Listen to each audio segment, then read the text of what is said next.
মার্কিন পররাষ্ট্রমন্ত্রীকে বাংলাদেশ ইস্যুতে জোরালো পদক্ষেপ নিতে চিঠি দিয়েছেন সে দেশের ২২ জন আইন প্রণেতা। কি আছে সেই চিঠিতে? এই ইকবাল করিম ভূঁইয়াকে তত্ত্বাবধায়ক সরকার বা কোনোভাবে আনা যাবে না, এটা নিয়ে আপনারা আওয়াজ তুলেন। আওয়াজ না তুললে আপনারা দেখবেন কালকে করে, এখন যেহেতু কন্ট্রোলের মধ্যে আনতেছে না, Iqbal Karim Bhuiyan is a Indian man, remember that. আমরা ওয়াকার স্যারকে চাই, ওয়াকার স্যার নিজে ক্ষমতা নেই, তারপরে তত্ত্বাবধায়ক সরকার। জেনারেল ওয়াকার স্যার একটা পরবর্তীতে ইন্টারিম গভর্নমেন্ট হয়তো করবে, বাট এই মুহূর্তে যেটা দরকার, আমরা আওয়াজ তুলি যে আমরা চাই এখন সেনাবাহিনীর সরকার, আমরা চাই এখন সেনাবাহিনীর সরকার। এটা বলুন। আমার ভিডিওটা যদি হয় আপনি শেয়ার করুন। আপনি যদি, আমি যে বিশ্বাসটা থেকে এই জিনিসটা বলছি। আসসালামু আলাইকুম। মার্কিন সিনেটররা চিঠি দিয়েছে এবার ব্লিংকেনকে বাংলাদেশের বিরুদ্ধে পদক্ষেপ নেওয়ার জন্য, কড়া পদক্ষেপ। কারণ বাংলাদেশে কোটা আন্দোলনকারীদের উপর জুলুম নির্যাতন করছে প্রধানমন্ত্রী শেখ হাসিনা। মার্কিন সিনেটরদের এই চিঠিতে ব্লিংকেন কি করবে? দর্শক শ্রোতা বুঝতেই পারছেন বর্তমানে অবস্থাটা কি। মার্কিন যুক্তরাষ্ট্রের নিষেধাজ্ঞা দিবে না কি ব্যবস্থা নেবে তারা, এখন এটাই দেখার বিষয়। এদিকে সেনাবাহিনীর মধ্যে চলছে একটা গণ সমালোচনায় আলোচনা, এই সেনাবাহিনী কি ক্ষমতা নিয়ে নিবে, কি বলছে কর্নেল সাহেব। চলেন বিস্তারিত আমরা ভিডিও থেকে দেখে আসি। আশা করছি সম্পূর্ণ ভিডিওটি দেখবেন। বাংলাদেশে চলমান শিক্ষার্থী আন্দোলন দমনে রাষ্ট্রীয়ভাবে নেওয়া নানা পদক্ষেপের সমালোচনা করেছে বিভিন্ন আন্তর্জাতিক সংস্থা ও মানবাধিকার সংগঠন। মার্কিন পররাষ্ট্র দপ্তরের নিয়মিত প্রেস ব্রিফিংয়েও একাধিকবার উঠেছে বাংলাদেশের সাম্প্রতিক প্রসঙ্গ। এবার মার্কিন পররাষ্ট্রমন্ত্রীকে বাংলাদেশ ইস্যুতে জোরালো পদক্ষেপ নিতে চিঠি দিয়েছেন সে দেশের ২২ জন আইন প্রণেতা। কি আছে সেই চিঠিতে জানাচ্ছেন সহকর্মী ইমতিয়াজ আলম।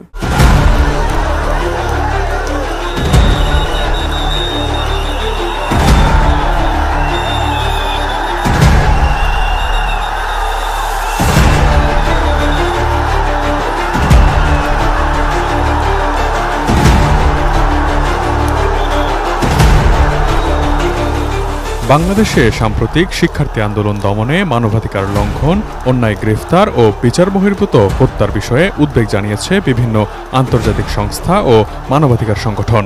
জাতিসংঘ ও যুক্তরাষ্ট্রের নিয়মিত প্রেস ব্রিফিংয়েও উঠে এসেছে বাংলাদেশের চলমান আন্দোলন প্রসঙ্গ। এবার যুক্তরাষ্ট্রকে বাংলাদেশের গণতন্ত্র ও মানবাধিকার রক্ষায় আরও জোরালো পদক্ষেপ নিতে দেশটির পররাষ্ট্রমন্ত্রী অ্যান্টনি ব্লিংকেনকে চিঠি দিয়েছেন ২২ জন মার্কিন কংগ্রেসম্যান ও সিনেটর।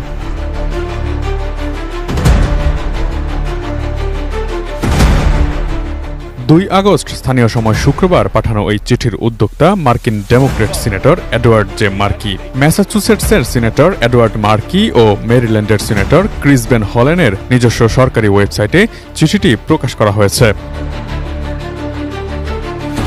৩ পৃষ্ঠার সেই দীর্ঘ চিঠিতে বলা হয়েছে, আমরা বাংলাদেশের গণতন্ত্র ও মানবাধিকারের অবস্থা নিয়ে গভীর উদ্বেগের সঙ্গে লিখছি এবং বাংলাদেশের জনগণের গণতান্ত্রিক আকাঙ্ক্ষাকে সমর্থন করার জন্য ইউএস ডিপার্টমেন্ট অফ স্টেটের প্রচেষ্টাকে দ্বিগুণ করার আহ্বান জানাচ্ছে। ছাত্র বিক্ষোভকারী ও নিরাপত্তা বাহিনীর মধ্যে সাম্প্রতিক মারাত্মক সংঘর্ষ এবং এবছরের ৭ জানুয়ারি বাংলাদেশের জাতীয় নির্বাচনের পর আমাদের উদ্বেগ আরও তীব্র হয়ে উঠেছে, যা মার্কিন যুক্তরাষ্ট্র, জাতিসংঘ এবং অন্যান্য পর্যবেক্ষকরা সঠিকভাবে মুক্ত বা নিরপেক্ষ নয় বলে সমালোচনা করেছেন। ডিজাইন, এলিগেন্স, বিউটি, সেরা পণ্য সবার জন্য জেভিকো। চিঠিতে আরও বলা হয়, বাংলাদেশ প্রতিষ্ঠার পর থেকে গত ৫০ বছরে মার্কিন বাংলাদেশ সম্পর্ক আইনের শাসন, গণতন্ত্রের প্রচার এবং মানবাধিকার সুরক্ষার প্রতি পারস্পরিক শ্রদ্ধার উপর ভিত্তি করে গড়ে উঠেছে। ২০০৯ সালে ক্ষমতায় ফিরে আসার পর থেকে ক্ষমতাসীন আওয়ামী লীগ এবং বাংলাদেশের প্রধানমন্ত্রী শেখ হাসিনা ক্রমবর্ধমান কর্তৃত্ববাদী আচরণ করায় বাংলাদেশে এই অভিন্ন নীতিগুলি হুমকির মুখে পড়েছে বলে আমরা ক্রমবর্ধমান উদ্বেগ প্রকাশ করছি।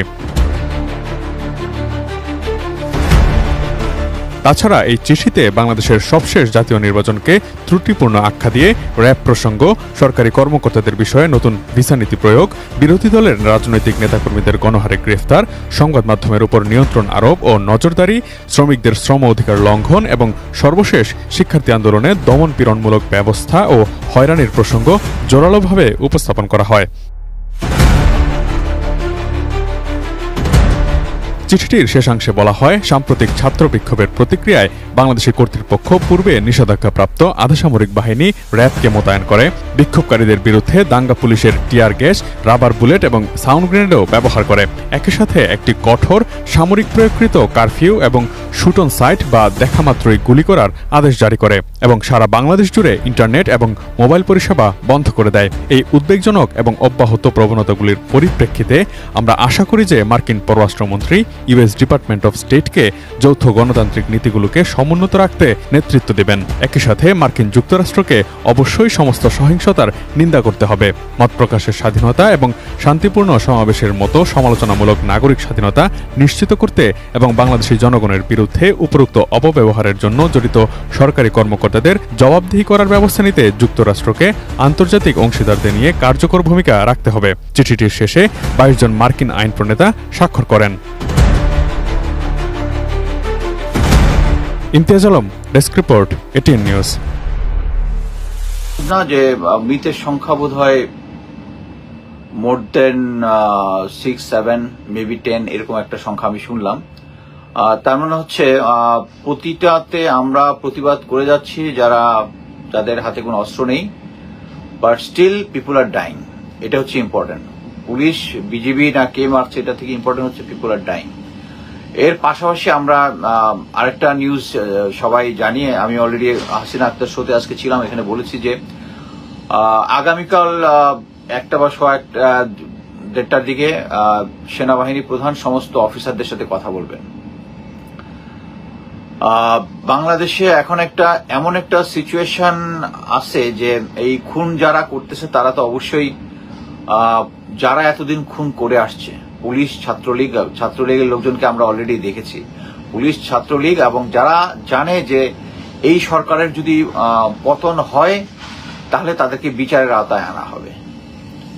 এট দ্য সেম টাইম এখন যত দিন যাবে এটা একদম ক্লিয়ার যে শেখ হাসিনা আর থাকতে পারবে না। কিন্তু রক্তপাত যত দিন যাবে রক্তপাত তত বাড়বে, যত দিন যাবে রক্তপাত তত বাড়বে। আমরা এই রক্তপাতটা চাই না। আমরা যেটা যখন ভাবি যে শেখ হাসিনার বোধোদয় হয়েছে, তার যেটা কোনোদিন বোধোদয় হবে না। সে হচ্ছে ইবলিস শয়তান। ইবলিস শয়তান কখনো ভুল করে না, তার প্ল্যান করে এই খুন খারাপি এইগুলো আছে, সে যে কোনো ভাবে থাকার চেষ্টা করতেছে। এখন পর্যন্ত যতগুলো সে বয়ান দিয়েছে, বয়ান কোনোটাই ঠিক হয়নি। আমি একটা জিনিস নিয়ে চিন্তা করতেছিলাম, কয়েকজন অফিসারের সাথে চিন্তা করলাম যে কালকে সেনাবাহিনীর সমস্ত অফিসারদের সাথে কথা হবে। আমি যতটুকু জেনেছি সেনাবাহিনীর অফিসাররা অলরেডি কথা বলতে শুরু করেছে, ইভেন কয়েকজন সিনিয়র লিডারশিপও কথা বলা শুরু করেছে।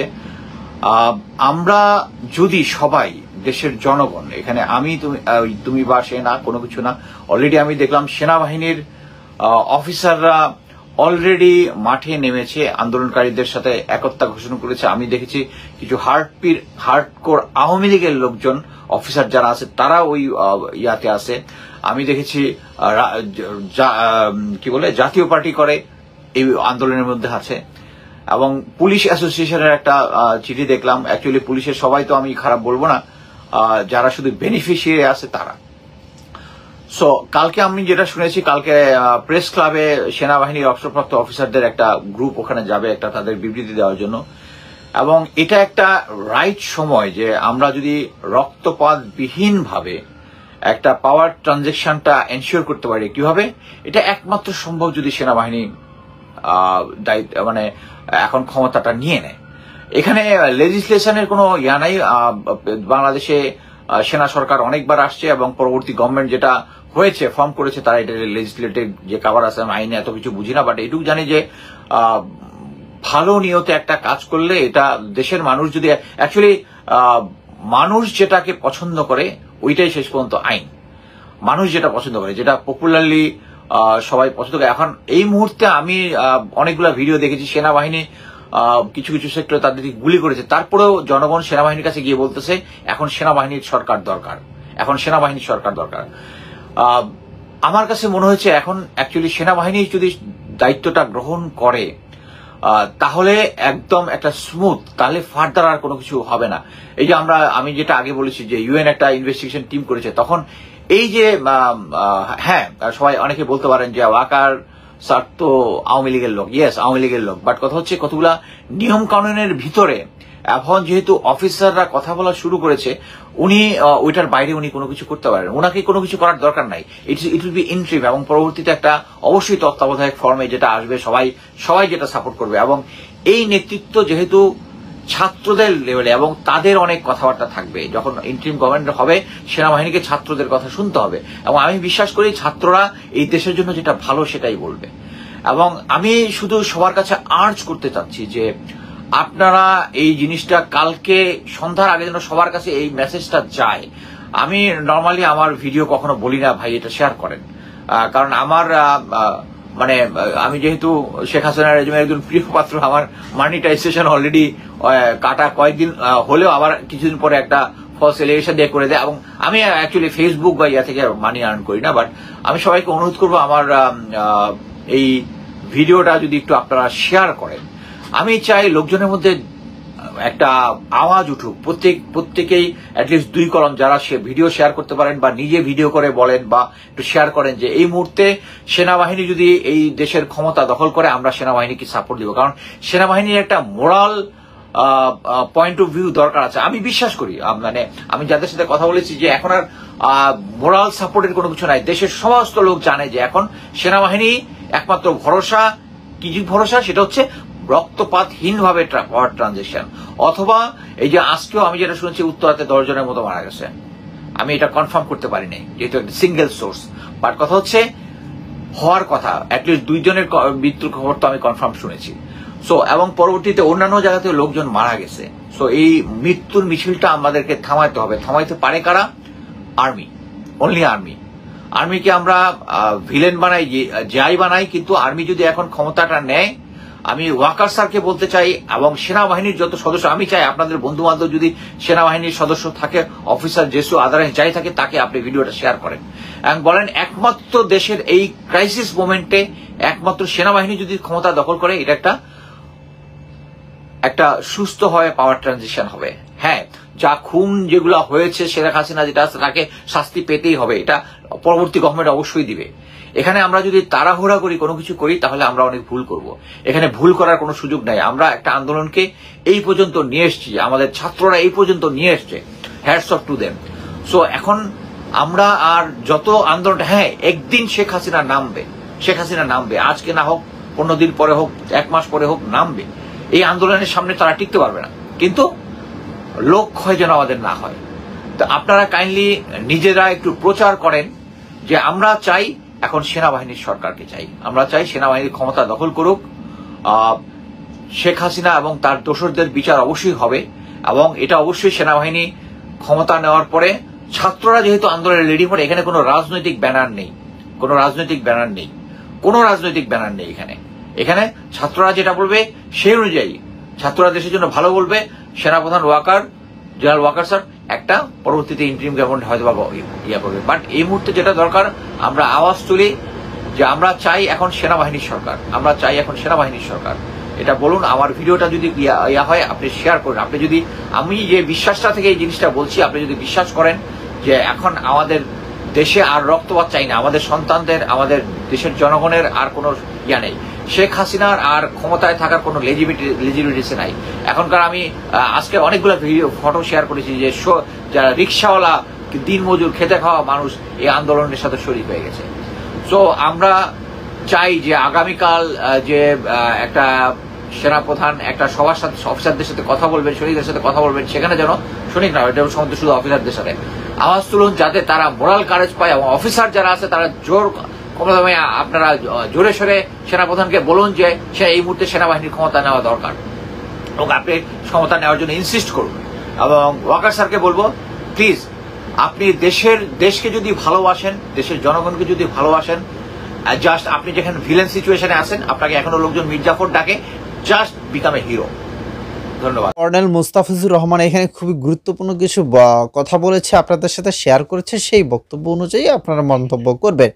দেখেন, সেনাবাহিনীর মধ্যে যদি বিদ্রোহ ঘটে বা সেনাবাহিনীর কিছু অংশ যদি জনতার সাথে তারা যোগ দেয়, তাহলে কিন্তু শেখ হাসিনা পদত্যাগ করতে বাধ্য। অনেকেই বলছে, বেশিরভাগ সাংবাদিকরা, অনেকে গোপন তথ্যেও জানা যাচ্ছে শেখ হাসিনার সময় বেশি নেই, তিনি অতিলম্বে পদত্যাগ করবেন। এবং অনেকে শামীম ওসমান নাকি দেশ থেকে পালিয়ে গেছে, যদিও অনেক নিউজে এটা আসছে, কিন্তু তারপরেও দেখা যাচ্ছে যে তার ছেলে তিনি কিন্তু এখনও দেশে রয়েছেন। যাই হোক, টোটালি সব কিছু কিন্তু মিলিয়ে আওয়ামী লীগের বড় বড় নেতাকর্মীরা তারা কিন্তু খুবই ভয়ে রয়েছে। তবে আজকে প্রধানমন্ত্রী শেখ